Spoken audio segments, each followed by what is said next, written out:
What's up, everybody? Happy Monday. Hope everybody had a great weekend. Sometimes you just gotta keep on trucking. That's what we're gonna do today. We're gonna keep on trucking, keep this train moving. We on quote number 3. My book of favorite quotes. I hope you got your books out. Hope you rocking your self-love t-shirts. Cause hey, you gotta have that self-love, baby. My book of favorite quotes. If you don't have one, they on Amazon.com. My book of favorite quotes, Brooklyn Mclinn. It's early, but we got to keep on trucking, man. Okay, let's get this work in, baby. So let me pause this because we got to keep on keeping on. All right, number 3. Quote number 3 is by Confucius. The person who believes they can and the person who believes they can't are both usually right. We've all heard it before. It's one of my favorites. The person who believes they can and the person who believes they can't are both right. All right. I love this quote so much because it gets right to the matter of why certain people accomplish things and some of us don't. It comes down to belief. Think about it. Anything you have ever accomplished in your life started with a thought or an idea of what you wanted to achieve. The next thing was a belief, no matter how big or small, that it can be done. The same holds true for the reverse. If there's something that you thought of doing and didn't believe it was possible, then it's more than likely it didn't come to fruition. Now, some might argue that they accomplished something they believed impossible. But I counter with, if you attempted it, then there must be some part of you, no matter how small, that thought maybe it can happen, and so it did.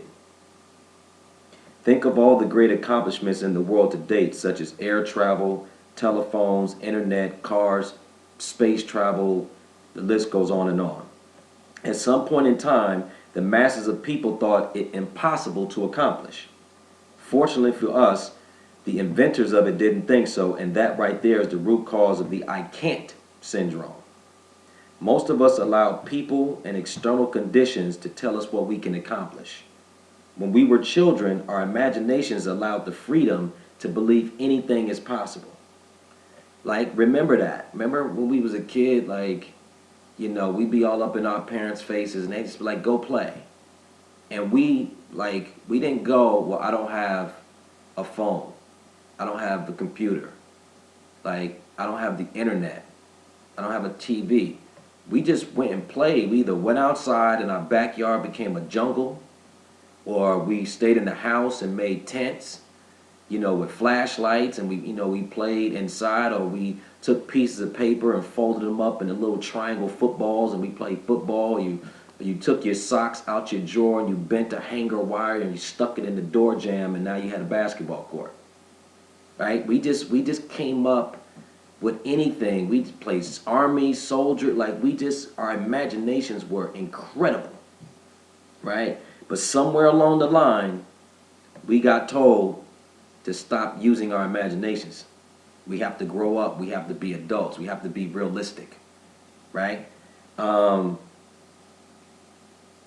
So when we were children, our imaginations allowed the freedom to believe anything is possible. Then someone or something came along and told us it wasn't possible, either because they couldn't do it or because it had never been done before. It's called projecting shortcomings onto someone and that person taking it as their own experience. I heard someone say it takes being told 17 you cans to reverse the effects of one I can't. Okay? 17 you cans to reverse the effect of one I can't. Because the energy of I can't is so debilitating, like it's a heavy frequency, it's a heavy vibration, right? And our bodies, our egos, they naturally want to protect us from danger or hurt or rejection. So that one I can't, if we embrace that, like, our body's really gonna hold on to that. That's why positive reinforcement, you need to keep saying it over and over and over and over and over to eradicate whatever negative thoughts or beliefs that you might carry. So think about it. Somebody's giving you a compliment about something, and they'll say 9 good things. And then they might mention one thing that you can improve on, and you're just going to lock in on that one thing like the other 9 didn't matter. Right? It's like, no. It's just because it takes so much positive reinforcements. That's why I'm doing this stuff. Like, I don't trust that I'm just going to be able to hold on to the fact that I've done something good one time. Because I just understand energy and frequency and vibration. So I'm like, I'm going to constantly bombard myself with this kind of information day in and day out in the car. I'm very rarely listening to the radio. I'm pumping something through the speakers, some type of audio book, podcast, something positive, because I just want to overwhelm my system with positive information and positive reinforcement. So when those negative thoughts do come up, and they're going to happen, because that's life. Life is both positive and negative. It's a balanced equation. But where are we going to place our focus? So I just try to overwhelm my system with positive reinforcement. That's why I wear self-love t-shirts and positive things like on my body, because I just want it constantly being reinforced that this is the way that we want to be, and this is the energy that we want to get off. So think about it. If you actually take the time to think about maybe a situation in your life, you can find something where somebody gave you a compliment, but they might have squeezed some constructive criticism or even negative criticism in there, and we just locked on to that negative thing. We totally disregard the other 9 things somebody might have said positively. Okay? So be conscious of that. 17 you cans to replace 1 I can. I remember a time, personal story, I wanted to buy a house, and my mom's friend was a realtor. I shared with her I wanted to buy a house, and she began to pepper me with questions about how much money I had, my credit score, etc. Once I told her, she said to me, "You don't have enough money for a down payment." I believed her, and why wouldn't I? It was my mom's good friend. But I allowed her belief in what I had to discourage me from what I thought I could do in this particular situation. She shut me down on the spot.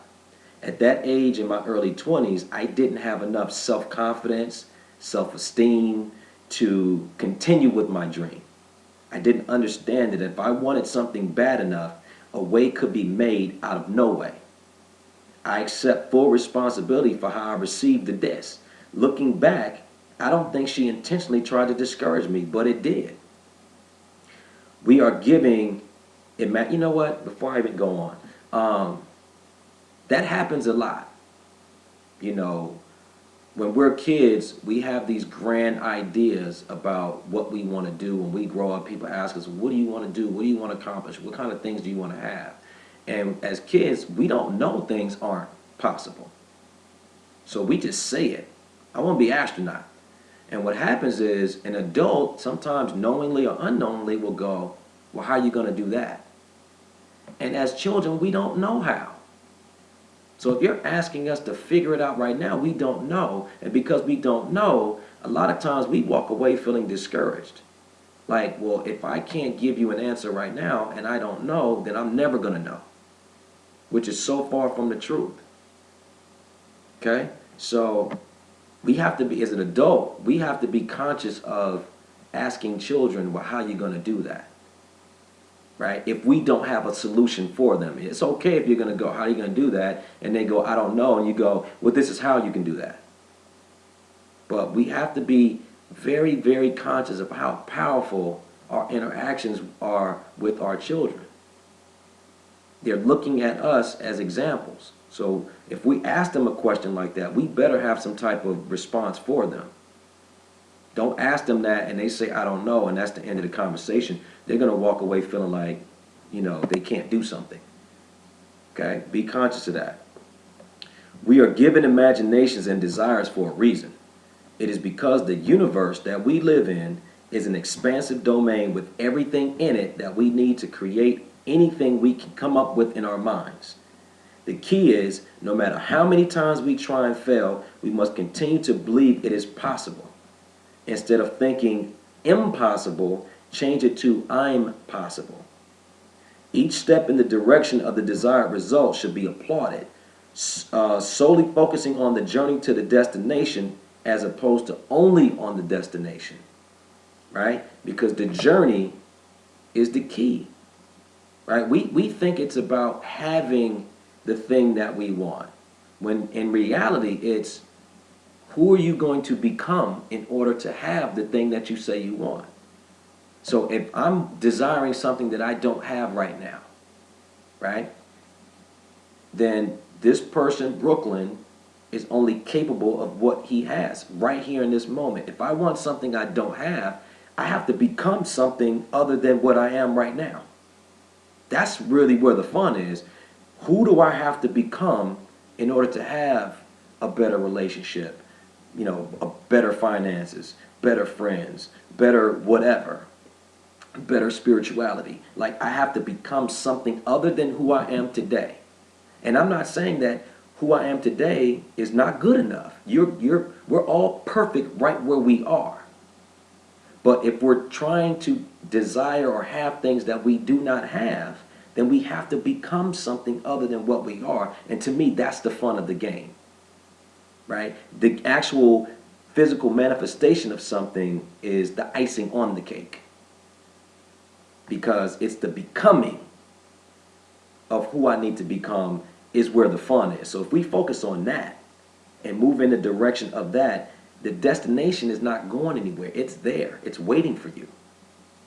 Okay? I hope that makes sense. We are given a message. Each step in the direction of the desired result should be applauded, solely focusing on the journey to the destination as opposed to only on the destination. As Will Smith would say, in the process of building a wall, don't focus on the wall. Focus on laying a brick as perfectly as you can every single day, and soon you will have a wall. Right? So that's just another way of saying what I just said. The destination is there. The wall will be built when the wall is built. Like, it's not hard to figure out. Now you go, all right, how do I do that? Well, if I just put one brick down every single day, the best way that I know how, over time, you will have your wall. If I move in the direction of what I'm saying I want to do, over time, I will have what I'm saying I want to do. There's a great quote by John Wooden. He says, and he's, for those that don't know, is a great college basketball coach, won 10 championships in a row at UCLA in the 60s, and some in the 70s as well. He says, if you just work on becoming a little bit better every single day, like that's your focus, to become a little bit better every single day, over time, you will become a lot better. Just by doing a little bit every single day. But do you believe that it's possible? Is that your belief system? And a belief is only a thought that you keep thinking over and over. That's a belief. A belief is a thought that you keep thinking over and over. So if I have a belief that doesn't serve me or doesn't cause me to grow and expand, then I want to investigate that belief. It doesn't serve me. I have some beliefs that do serve me. Okay, I want to keep working on those, keep strengthening those. But if I have beliefs that don't serve me, I need to try to work to recondition those. So wherever you are, take out a piece of paper, journal. If you have things that you want to accomplish that you have yet to accomplish, what do you think? Write down, what do you believe about what you're trying to do? What do you believe about yourself? A great, I've been messing around with tarot cards. A great card that I pulled recently was the picture of an outsider. It was a little kid standing outside of a gate. On his side, it was like he was in the forest. It was dark, it was gloomy, it was scary. He looked lonely by himself. And on the other side of the gate, it was like the rainbows where the party is. And the gate appears to be locked. There's a chain and a lock on the gate. But when you look close, the padlock isn't even locked. So all the kid has to do is basically take the lock off, open up the gate, and go in. There's nothing holding him back. So what do we believe about ourselves and our capacity and capabilities? Because when you stand in your own power, right? Everything is available to you. When you have a I'm not going to be denied attitude, everything is available to you. A way will be made out of no way. The person that says they can and the person that says they can't are both right. Right? Let's think about the definition of can. Can and can't has to do with physical ability. Some people can't walk physically. Some people can't see physically. So it's okay to say when you're physically incapable of doing something. But some of us say, hey, you want to go on a date with me? Oh, I can't. Because in actuality, they don't really want to, but they don't want to say I don't want to, or I'm not interested. So we say I can't because it feels like it takes personal responsibility away from me. It's like it's out of my control when we say I can't. And sometimes that's the case. But use that word when it's appropriate. So I try not to use I can't. Somebody asks me to do something and I don't want to do it. Wow, you're mean. I was like, no, I'm very particular about the words that I use because I understand the universe and what I'm putting out is going to come back. If I don't want to do something, I don't want to do it. And it's fair for you to not want to do something if I ask you and you don't want to do it. I don't get all pissy about it. Right? That's one of the 4 agreements. That's a great book to read too. Don Miguel Ruiz. Don't take anything personal. It's not about you anyway. Right? The person that says they can and the person that says they can't are both usually right. What do you say about yourself? What do you say you can and what do you say you can't do? Therein lie is the root seed of whatever you're able to do and what you feel like you can't do or able not to do.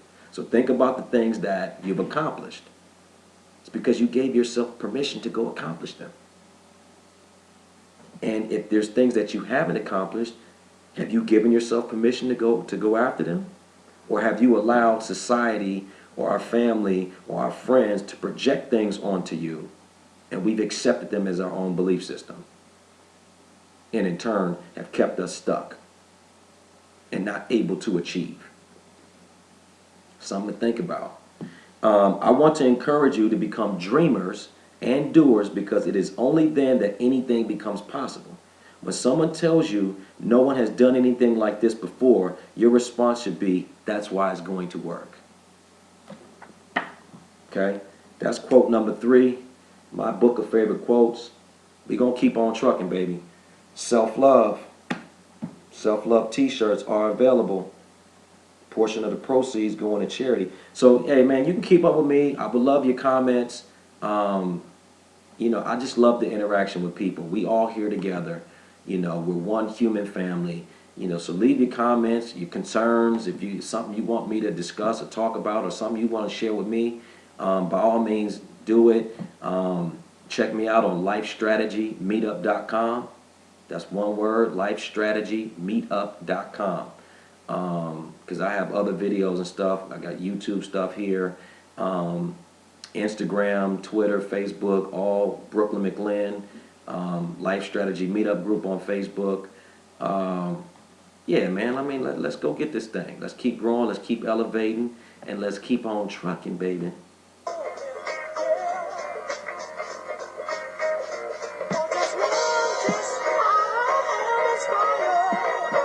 Peace out.